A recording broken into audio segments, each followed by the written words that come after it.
This is Relaytalk with your host DKEN, and today we're going to go over the last final games of round 2. We have 5 games to go over, just like normal routine. And fun fact, round 3 starts on the 8th. So that means if everything goes according to plan, you should get this episode, and then the day after there should be a predictions episode. So it's 2 back-to-back episodes of Relaytalk. How cool is that? You guys are very blessed to listen to this great podcast.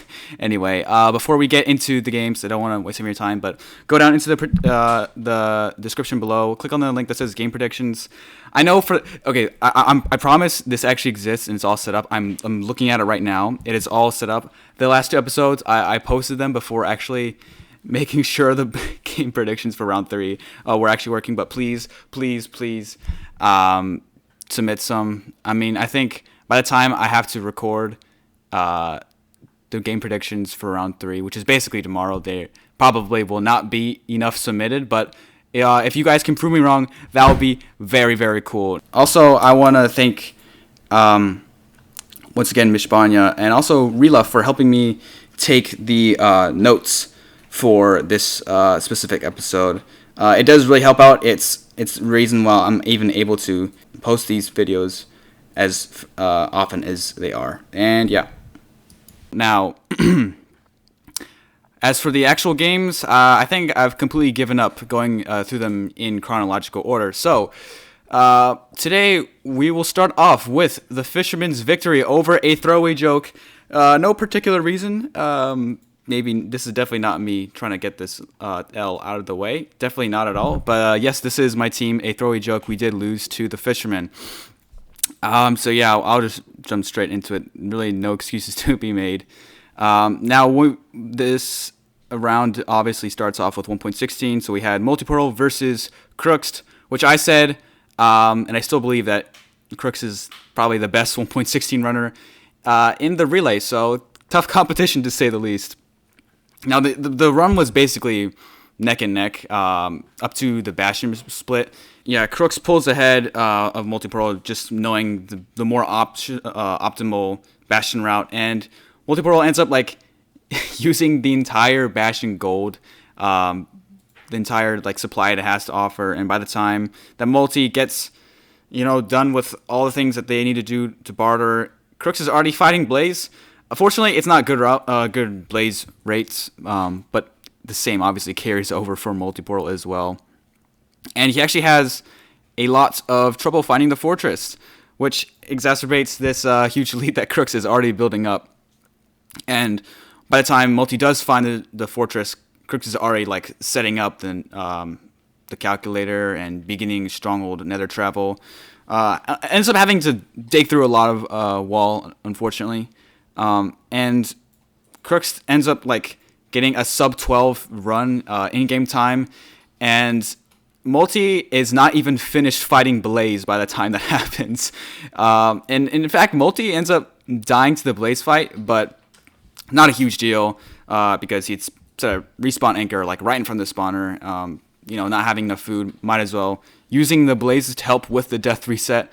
And yeah, Multiportal blinds for the second time this relay, partly because maybe he felt like he had to make up time because my run was done asynchronously, and it was not good, to say the least. So obviously just trying to, even though 1.16 goes first, he's trying to make up for that by doing some risky play. No Ninja Brain bot out of Multiportal. Obviously, we're both boomers. He's not up to learning that at all, even though I'm sure it's super easy. But yeah, I mean, he ends up finishing with a 20-minute run, which is it's become kind of a running joke within the throwaway joke team. Who's gonna get am I gonna get a sub 25 before Multi gets a sub 20? Because neither of us have achieved those times yet. But coming into 1.7. Max versus Axeroth.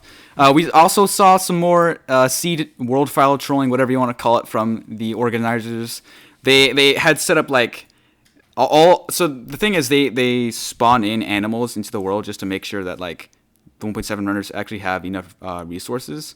And these animals were given name tags with Chokin and Shoop and Kyo as like the animal names, and they're all misspelled for the funny haha.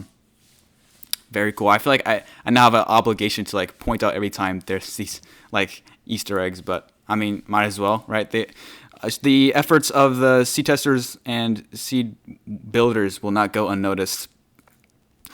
And yeah, I say that Max was against Axeroth in 1.7, but for like the nether portion of Atherox's run, Multiportal was still playing 1.16.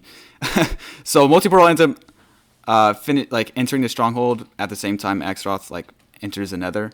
Obviously, not really what you want to see. But anyway, by the time Max starts 1.7, the throwaway joke is about 9 minutes behind, and Axeroth is already like leaving the nether at this point. And I will point out, very cool tech from Axeroth. We did get to see using TNT explosions to launch himself out of the tower hole. Most runners do when they're trying to get out of the hole at the end of the tower split, they just build all the way back up, just placing one block at a time and jumping below. But that is very slow, as you would imagine. And using TNT to explode yourself out of the hole, it's like a 30-second time save. Very cool. Surprised more people don't do it. I understand you need like TNT from the temple, but those runners who do get temple TNT might as well put it to some kind of use, right? Anyway, Axeroth gets like a really quick 2-minute end fight, finishes with like a 24-minute time. A very nice run. And yeah, Max, meanwhile, is obviously having an incredible pace of his own. This opponent, obviously, Fisherman, might have the best 1.16 runner, but arguably we have the best 1.7 runner. You could say Infu might be that, but I think Max is a little better and more consistent. So yeah, Max ends up finishing with like a 23-44. I remember him complaining about the bad blaze rates, but I mean, as long as you beat your opponent, like you're helping your team out. And so in 1.14.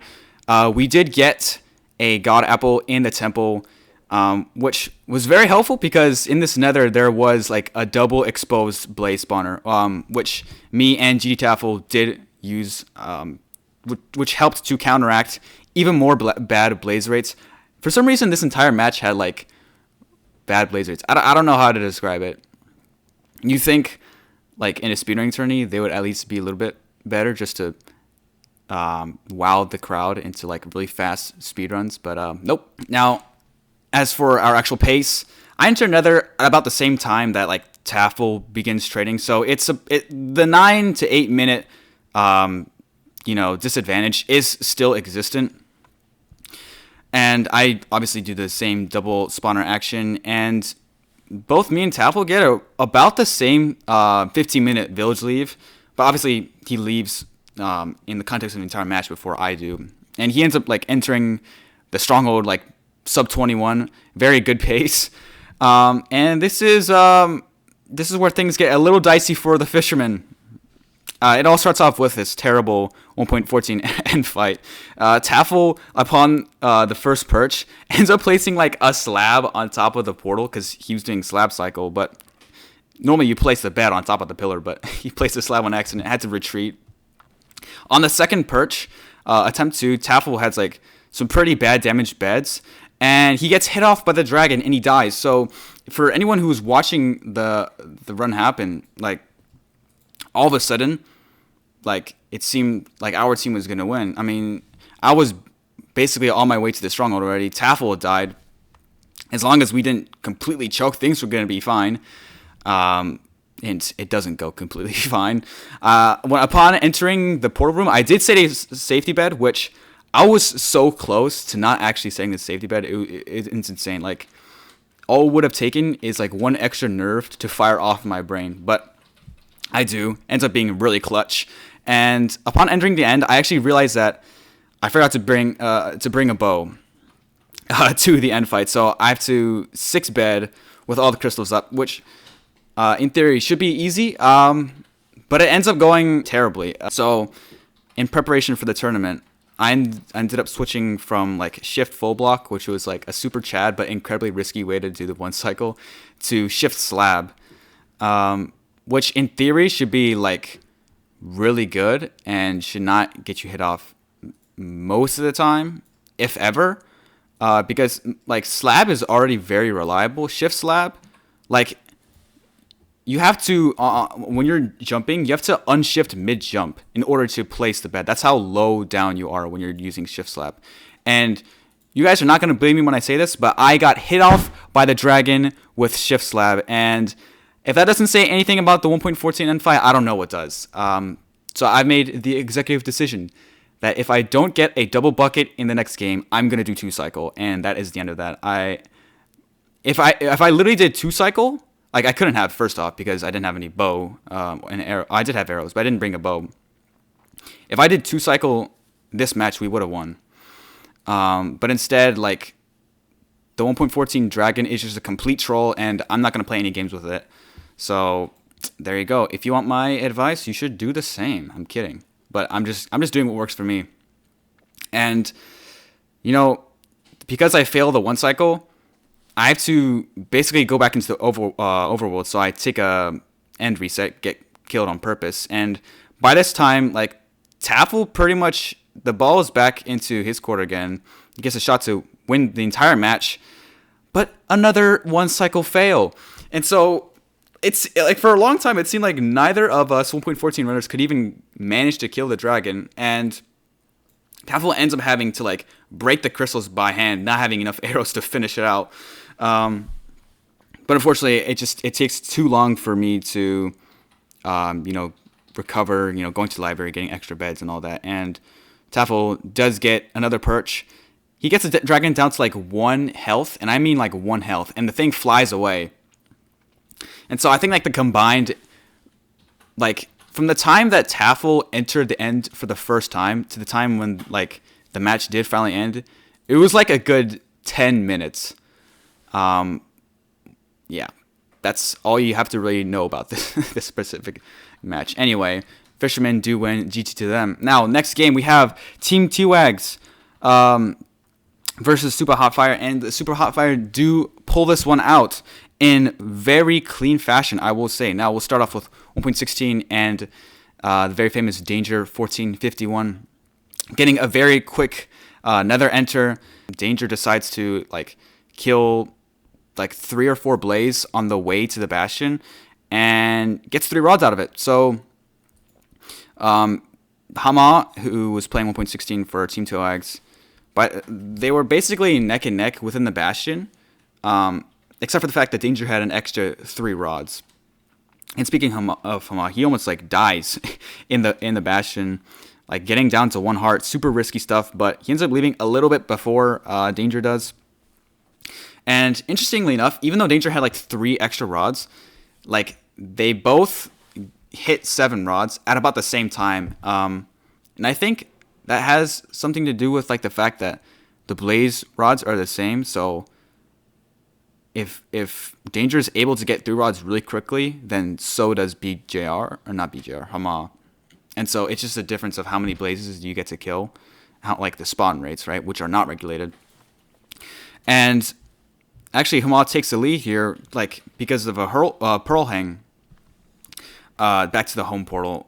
Meanwhile, Danger has to like walk all the way back, and so it's about like a minute of advantage, not too terrible. But obviously, Hama loses this advantage as soon as both runners have to go and exit the nether. Hama gets like a jungle spawn upon exit, which is absolutely terrible. Never want to see a jungle in any circumstance. Meanwhile, Danger had like dug down like 10 blocks or so before building the portal in the nether, which let him get the I Spy, super quick nab to the end portal. And yeah, Danger finishes with like a pretty sick time. Yeah, he gets a sub 13.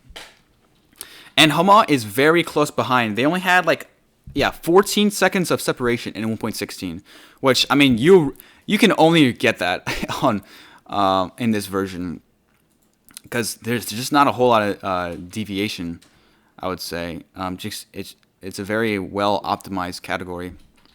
Now going into 1.7, kind of the same story as basically every other 1.7 match ever. You did get to see some creative uses of the lava bucket by BGR, using it to cook some chicken in the nether, because kind of the only overworld mobs that really existed in the spawn were just sheep and chicken are very annoying to kill because they're just so tiny, and the chicken itself is not a too great of a food in this game. Anyway, both runners are able to exit the nether in at a decent time. I will say shout out to Sprapple for having like a very nice and clean nether fight, even with like the below average blaze rates, which extend the amount of time you have to sit at that spawner. Both runners finished tower at like 12:30, and I don't know if this was intentional or not, but like BGR did 1 block tower, but without the 1 block. So it was just 0 block tower, and it was really inconvenient because the Enderman didn't automatically fall into the hole. He had to like wiggle around this little platform that was only 1 block large. So I don't really know what happened there. It only takes like 3 seconds to just drop down, break a sand block, and then put it where it's supposed to be. There's probably some better explanation that I'm not aware of, but I mean, I'm not a 1.7 player. Don't expect too much from me. And Sprapple like pulls ahead during the tower split, leaves earlier than BJR does with 14 pearls, but BJR leaves with like 17. So I guess it was just a matter of when each runner decides to leave. BGR doesn't even end up using like the extra pearls to pearl travel to the stronghold, which is kind of a misplay, to be honest. But anyway, that's just how things goes. Interestingly enough, Sprapple ends up getting a faster end fight than Danger does, who was their 1.16 runner, which is just a testament to how well Sprapple played this game. Sprapple ended up finishing with a 23-24, which is a very good time. And BGR doesn't get as fast of time, around 28 minutes. So going into 1.14, Branson is a comfortable like 4 minutes ahead. And funny enough, T-Wags was given the wrong seed just to start the match, which wasn't technically counted into the final time. Now, another kind of misplay that we saw this match was T-Wags blowing up Dark Oak before the nether. And after doing so, he returned to the village to kill the golem, and that's kind of about it. And when he returned to the village, I thought he was going to do some first aid trading. So and T-Wags would be like the one person I would immediately think of to do first aid trading in 1.14. So I was like, okay, this is cool. We're gonna see some new stuff. And he just leaves immediately after killing the golem. So a little bit disappointing, I guess. And if you're not going to do like first aid trading, don't do your explosions the first day, because I think I've gone over this before in previous episodes, but it doesn't save time, because normally there's a 1 minute and 30 period of time where you gotta like wait for the villagers to decide to work, and that's usually when you do your explosions. And so if you do your explosions during work hours, like, you're kind of wasting it, and then you gotta like just wait around during that 1 minute 30 after you start sleeping. Like, it's just a mess. And if you don't execute it right, it's a time waste. Anyway, and another thing that T-Wags ends up losing time on is just tough fortress nav. Can't do a whole lot about that, but there was a cool moment where like he dug through this random wall and he found the lava well room. I just thought that was kind of cool. Like, I don't really know if there was any tech behind it other than like just listening for the lava, but that was pretty sick. Meanwhile, Branson just getting just a normal sick clean run, had a diamond pick and decided not to go for the nether travel, which I understand. It's kind of a risky investment, especially if you don't know like what terrain is, both overworld and nether. Yeah, just overworld is always a safe play, and the diamond pick does like help like on the dig down. And yeah, Branson is able to finish with another clean 1.14 end fight. Those are kind of hard to get nowadays, but Super Hot Fire does end up taking the victory. One thing I will say before we leave this game is T-Wags did plan on making even more speed pots, which I was super excited about, but because of the 2 minute delay, because of the fact that like T-Wags was given the wrong seed in the beginning, we didn't get to see them. So let's imagine for a moment that he was given the right seed on the first try. those 2 minutes, we could have seen T-Wags use some speed potions on land travel, because in round 1, he didn't really get to use them because he had ocean travel all the way to the stronghold. So I'm just very sad that we didn't get to see T-Wags' big brain shine. But it's okay. Super Hot Fire had like a 102 combined time. Very clean run, especially from a team that I personally didn't see as very legitimate. So great job, you guys, for proving me wrong. Now we have next Team Korea's victory over NDA.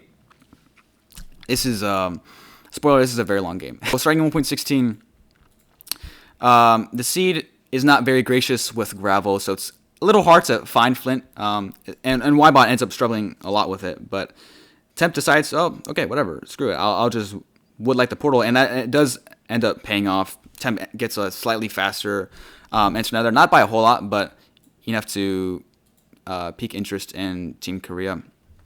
Now there is a fashion, and this is where the two runners decided to split in their pathing. Temp does go to Fortress first, and Ybot goes to the Bastion. And Ybot kind of attempts to like do some kind of task overlap because at like 7 minutes, they did have like 11 pearls, but kept the trading process going over to the Fortress to kill some blazes.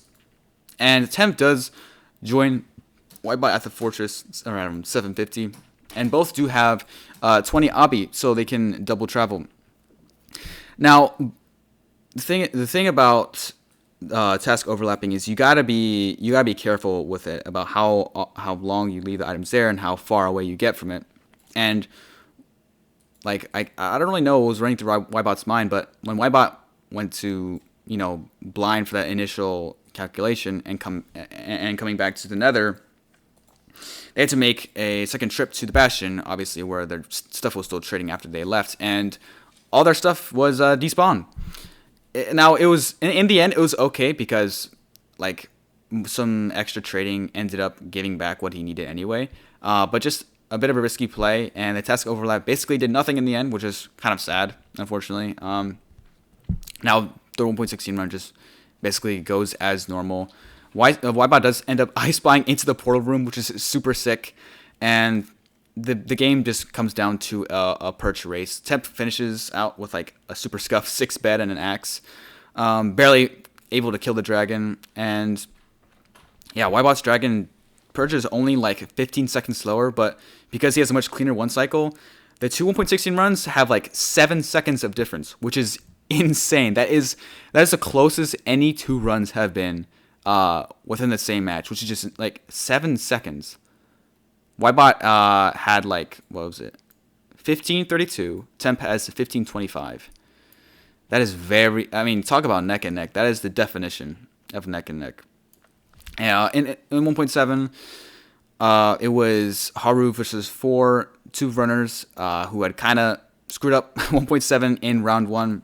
1.7 basically goes kind of normal in the beginning anyway. The Nether just not really the best terrain. And to add on to that, 4 dies to blazes, and then dies to blazes a second time and resets.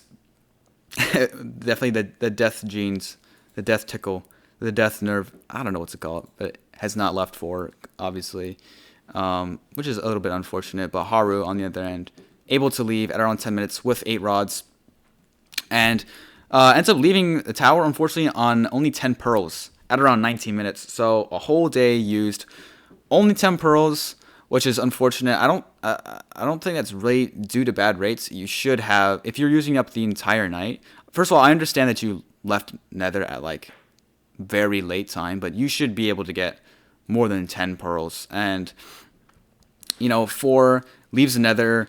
Same situation as Haru. Night has already started, but he's still ended up trying to like build his tower. Not building OBT, which is like probably one of the fastest towers to build. And luckily for Haru, only getting 10 pearls didn't really slow the run down. They get like 0 breaks, and the portal is at 2 eyes, so Haru's able to enter, no problems at all. And I wish I could say the same for 4. 4 finishes at the tower building at like 16 minutes, goes to set a spawn point, and realizes, okay, this is not going to go anywhere, and spends the rest of the night just trying to hunt. And by this time, Haru enters the end finishes out 1.7.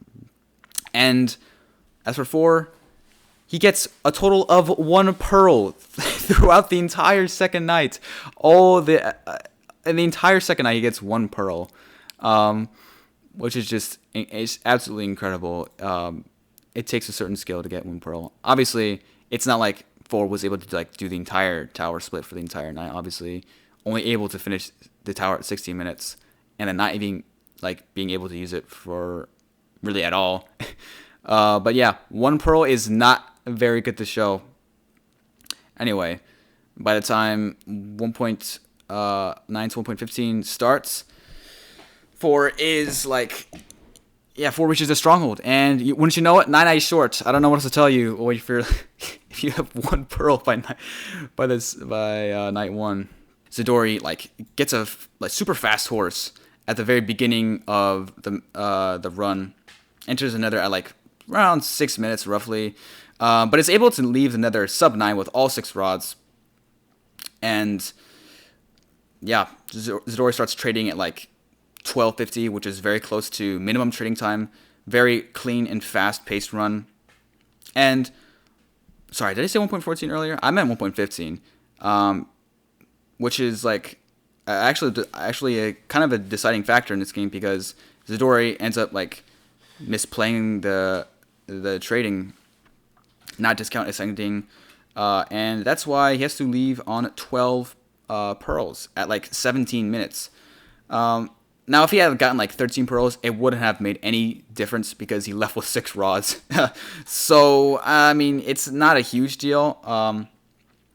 And Zidori's horse ends up not even paying off because it's ocean travel to the stronghold, which is nice because you'll have less eye breaks. But I guess if you're using Ninja Brain Bot, it wouldn't matter anyway. But anyway, at this point, 4 finally enters the end, but forgot arrows, and that's because they didn't have enough wood to craft the arrows. But then 4 pulls out this huge brain strat, where in 1.7 the boat, when it breaks, it drops sticks and wood, and using the sticks from the boat, 4 is able to craft a little bit more arrows to help out with the end fight, which is very resourceful thinking. I will commend that.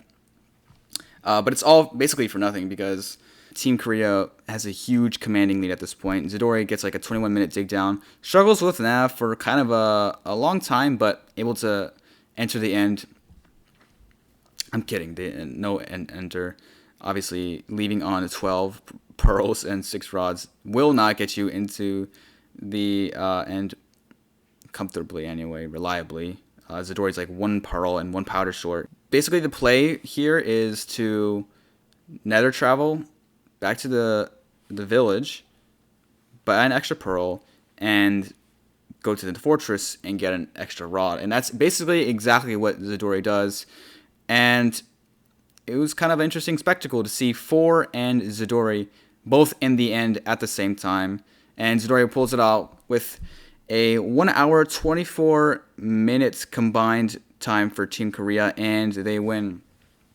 Basically, another heartbreaking story of how 4 was not able to put together a clean run. But, I mean, that's fine. It's just a silly Relay Cup anyway. Next game, we have the Juiced victory over Forcing CD. So, starting out in 1.16, the first sort of time lapse happens when Adam doesn't notice the shipwreck and has to go and kill the golem over in the village. And the nether entry is a rune portal for the seed, which is very rare for these 1.16 relay seeds. I don't think we've ever really seen a rune portal be used for the intent. Not much anyway. It doesn't happen a whole lot. And Adam ends up entering first at 2 minutes 20 seconds, very fast end to enter.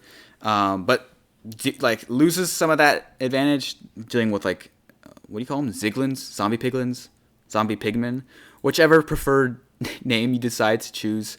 But Adam ends up getting to the fortress at 5 minutes flat, Ben not very far behind. And yeah, Adam does pull ahead just a little bit, getting an ice by at 9 minutes, while Ben is still at the spawner at this point. But all that goes to waste as Adam fails the 1 cycle plus axe, and luckily Adam did have a bow and arrow to use, so not a complete catastrophe. At this point, Ben, I believe, does finish out faster than Adam, obviously completing the 1 cycle correctly the first time, and also due to the fact that like Adam ran out of arrows in the process of breaking down the crystals, so he has to do it with hands, with the water bucket, and with the pearls. The Juice has a considerable lead.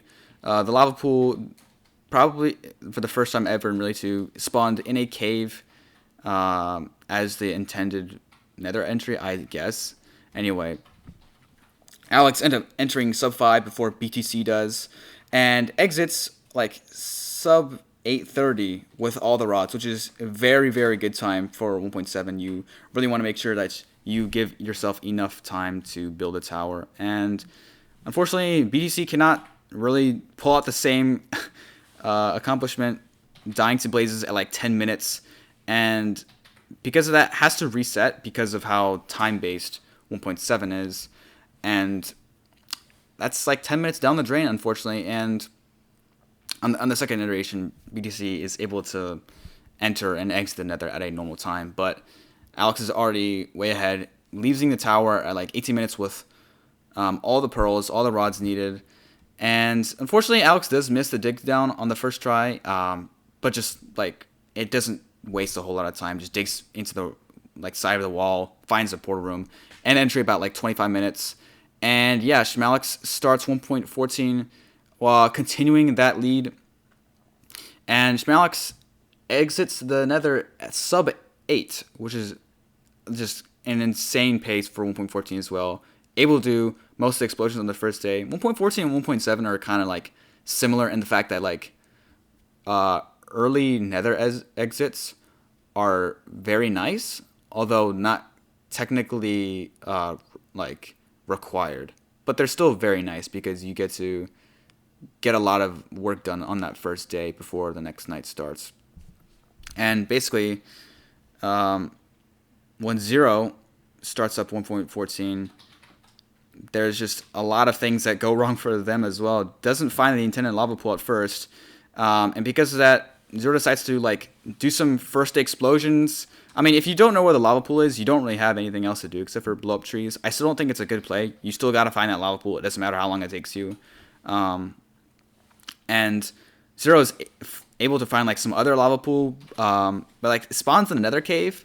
It's able to navigate out, but it's just a lot of time wasted. Zero just dies to blazes and ends up resetting the run because the trading window had basically just passed. There is a time cycle in 1.14 that you do have to abide to that most people don't really think about because trading with like villagers stop restocking at around like 18 minutes, which by that time most runners have already left the village.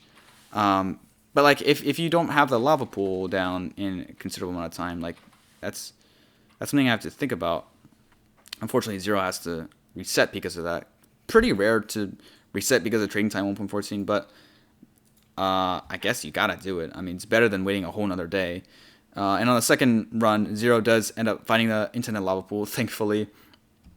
Schmalix doesn't have a really clean run of their own, ends up like punching the cleric on accident, and is pretty short on emeralds, and has to go like chop extra wood just to get enough eyes. And yeah, Schmalix leaves on 9 eyes, which is asking for a disaster. Finds the portal room at like 30 minutes. Obviously 2 hours short, but some Enderman kills are very clutch.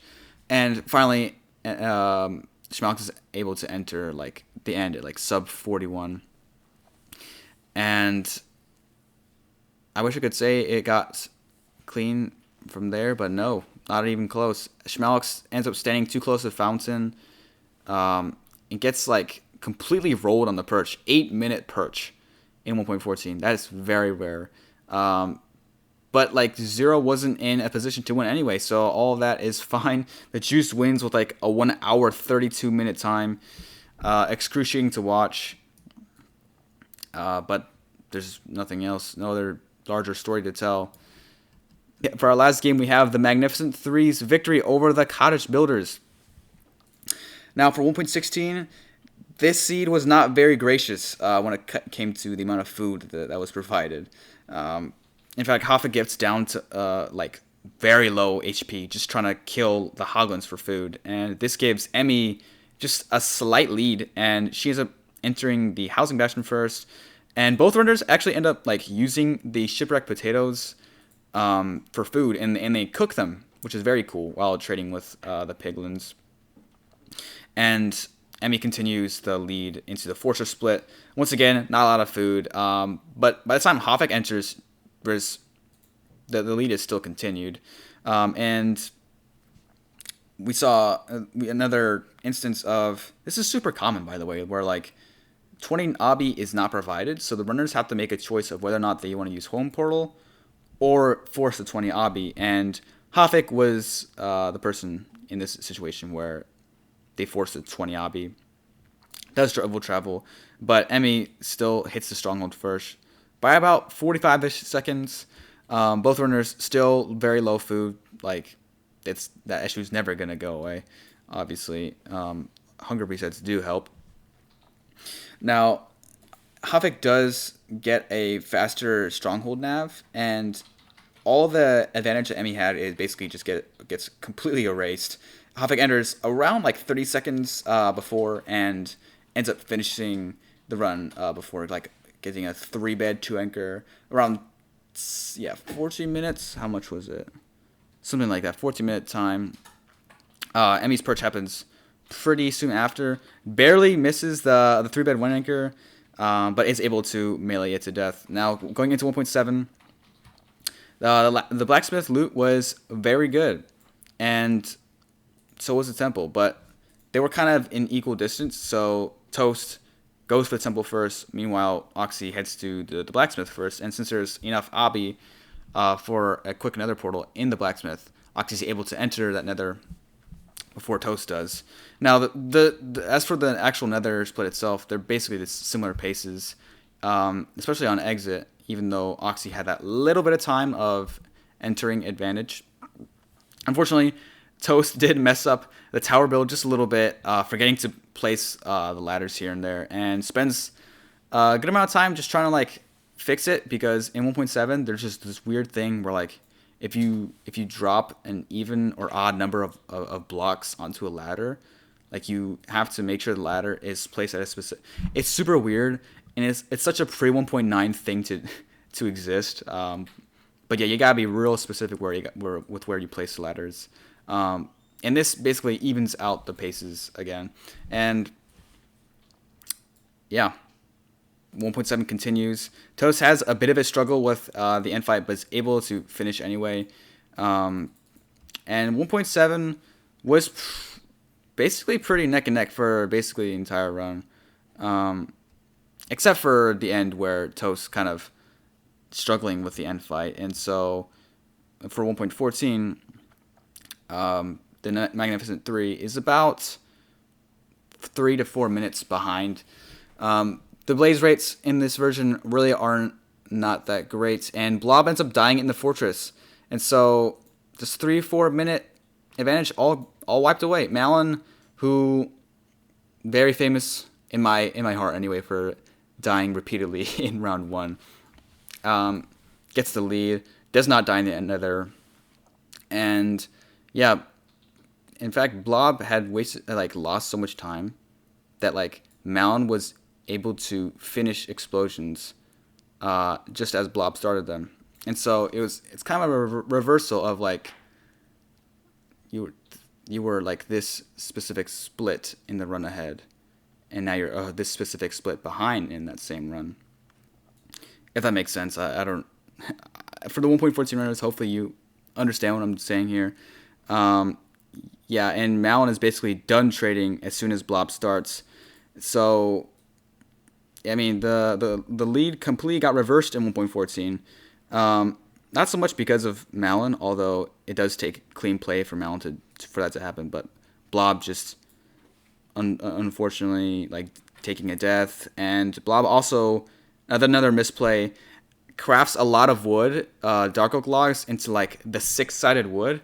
And there's this weird thing where like if you have wood like 4 logs into a 2x2 grid in your like personal inventory, it turns into like 3 blocks of the 6-sided wood. So you end up losing, what is it, 16 extra logs when you shift click this wood crafting thing.